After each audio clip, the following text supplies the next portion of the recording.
Hi, this is Priyadarshini Chandra. मेरे channel fact to fit 27 में आपका स्वागत है। आज मैं आपसे करूंगी 5 सवाल।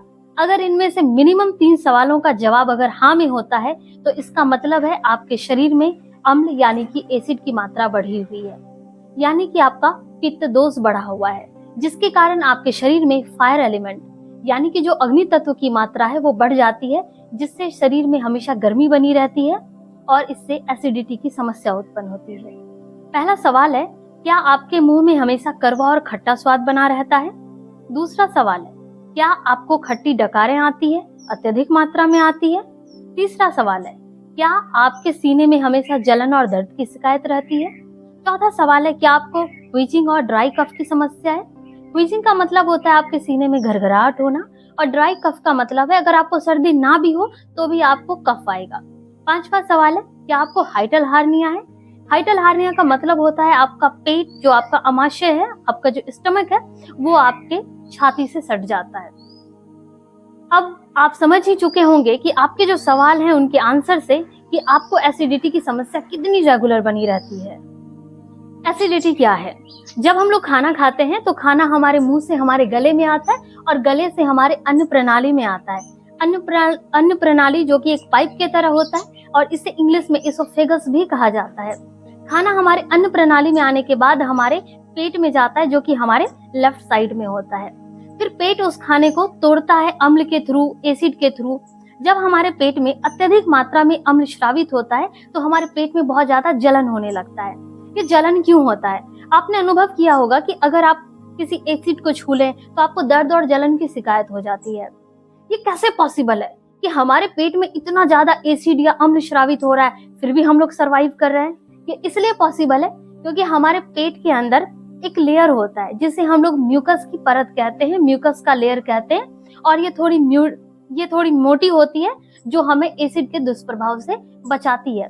जिन लोगों के पेट में अम्ल ज्यादा स्रावित होता है, या जो लोग काफी लंबे समय से एसिडिटी से पीड़ित हैं, या वे लोग जो काफी लंबे समय तक भूखे रहते हैं, उनको आगे लंबे समय के बाद पेट की अल्सर की समस्या हो सकती है।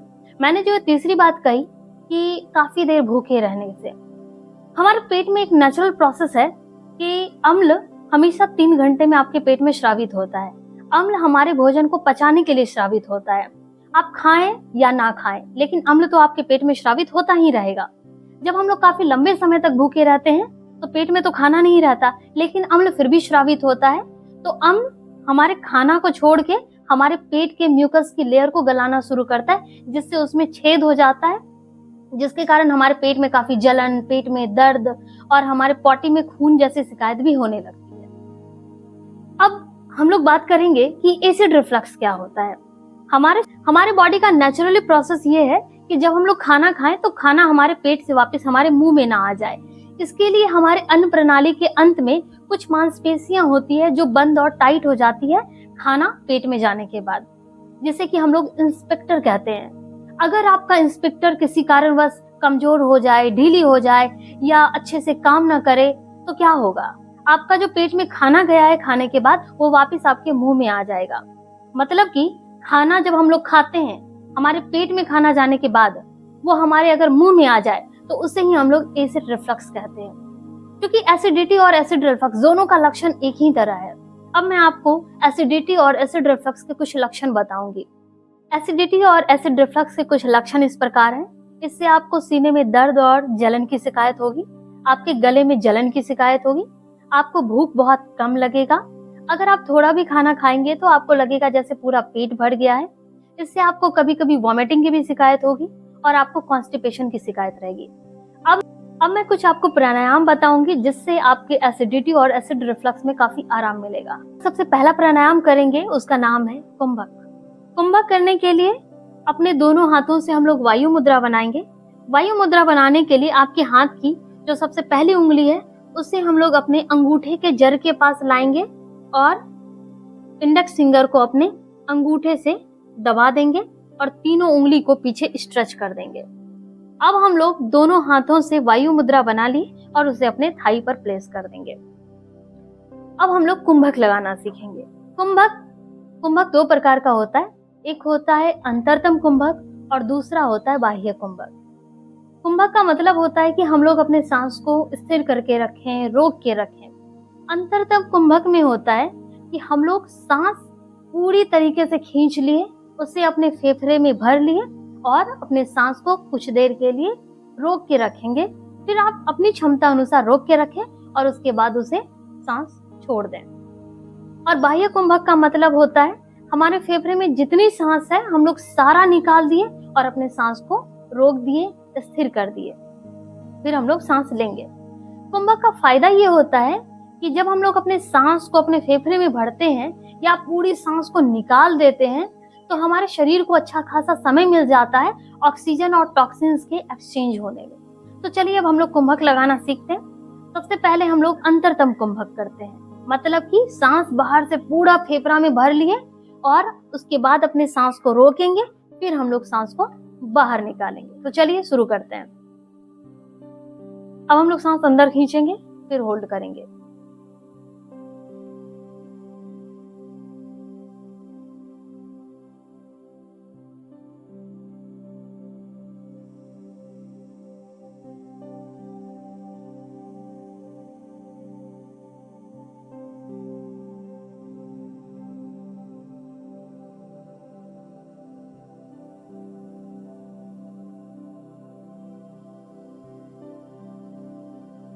अंतरतम कुंभक आपकी जितनी क्षमता है आप उसके अनुसार कीजिए। आप 5 बार कर सकते हैं, शुरू में 10 बार कीजिए, 12 बार कीजिए, 15 बार कीजिए।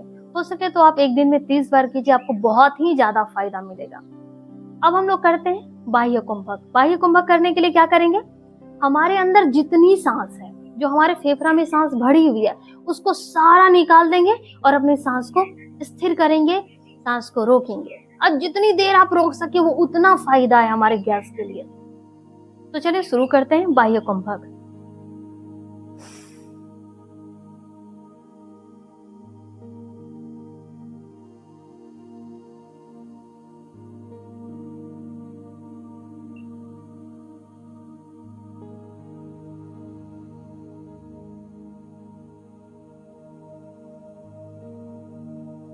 तो सांस पूरा बाहर निकाल दिए, सांस को रोक लिए, फिर से सांस ले लिए। आप कोशिश कीजिए कि आप रोज 30 बार करें। अगर आपको बहुत ही ज्यादा आप एसिडिटी से पीड़ित हैं तो आप कीजिए, 110% आप राहत महसूस करेंगे 10 दिन के अंदर। अब हम लोग दूसरा जो प्राणायाम करेंगे उसका नाम है कपालभाति। कपालभाति करने के लिए भी हम लोग वायु मुद्रा बहुत अच्छा होता है। वायु मुद्रा यहाँ पे हमारे गैस का पॉइंट है। अगर कोई भी आप लोग खाली समय में बैठे हैं तो उसे आप लोग ऐसे दबाएं, यहाँ पे दबाएं। जब आप लोग दबाते हैं तो हमारे इससे गैस रिलीज होता है, इसीलिए वायु मुद्रा बहुत जरूरी है। वायु मुद्रा बना ली और अब हम लोग कपालभाति करें। जितनी क्षमता है उतने से ही शुरू करेंगे। योग जोर जबरदस्ती नहीं कहता है, जितनी हो सामर्थ्य उतना करें। और जिन्हें कमर की दर्द की शिकायत है, सर्वाइकल, वो धीमे धीमे करेंगे, ज्यादा जोर नहीं लगाएंगे। तो करने के लिए अब हम लोग करते हैं, शुरू करते हैं।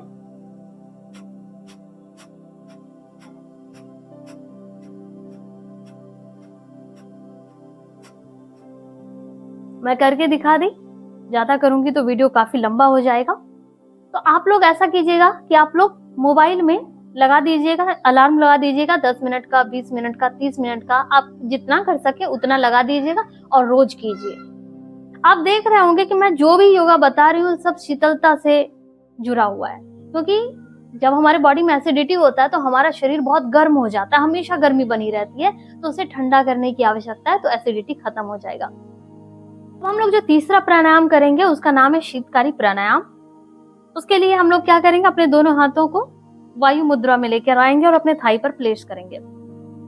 अब शीतकारी प्राणायाम के लिए करना क्या है कि अपने दोनों दांतों को एक दूसरे पर बैठा लेना, दोनों दांत को ऐसे ऐसे ऐसे बैठाने के बाद अपने जीभ को, जैसे हमारा कि ये जबड़ा है और नीचे का ये जबड़ा है, तो अपने जीभ को यहाँ पे ऐसे सटा देंगे।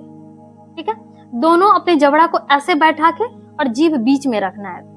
और उसके बाद हमें गहरी लंबी सांस लेनी है और उसके बाद थोड़ी देर होल्ड करना है, उसको थोड़ा देर रोकना है और अपने लेफ्ट नॉस्ट्रल से, इसे हम लोग चंद्र नाड़ी कहते हैं, और अपने दाएं नाक के छेद को हम लोग, मतलब कि राइट नॉस्ट्रिल को हम लोग सूर्य नाड़ी कहते हैं।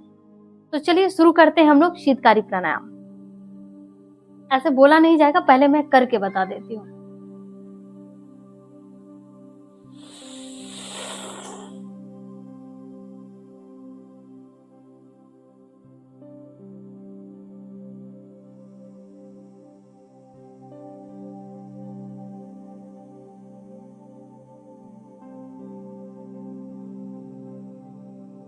रिलैक्स।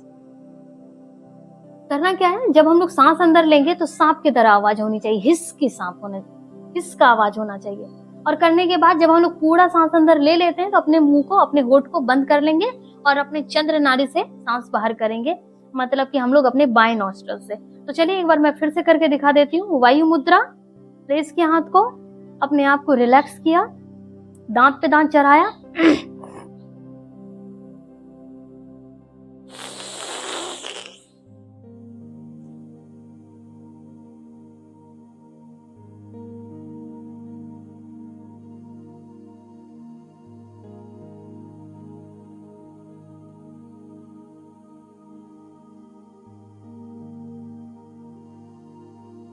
रिलैक्स।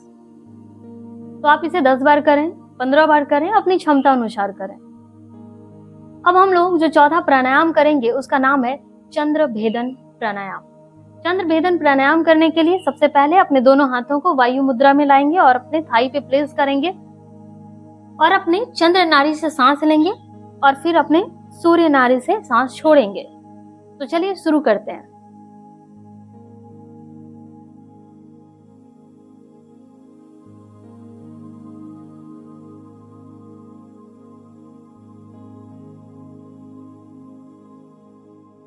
इसमें आप वेरिएशन भी कर सकते हैं।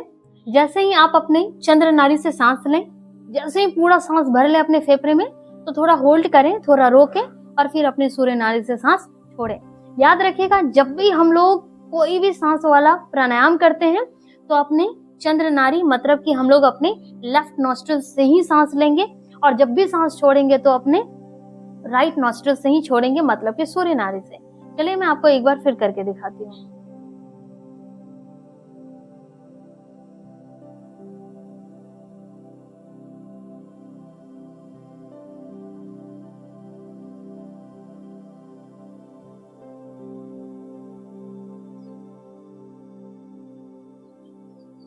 तो इसे आप अपनी क्षमता अनुसार करेंगे।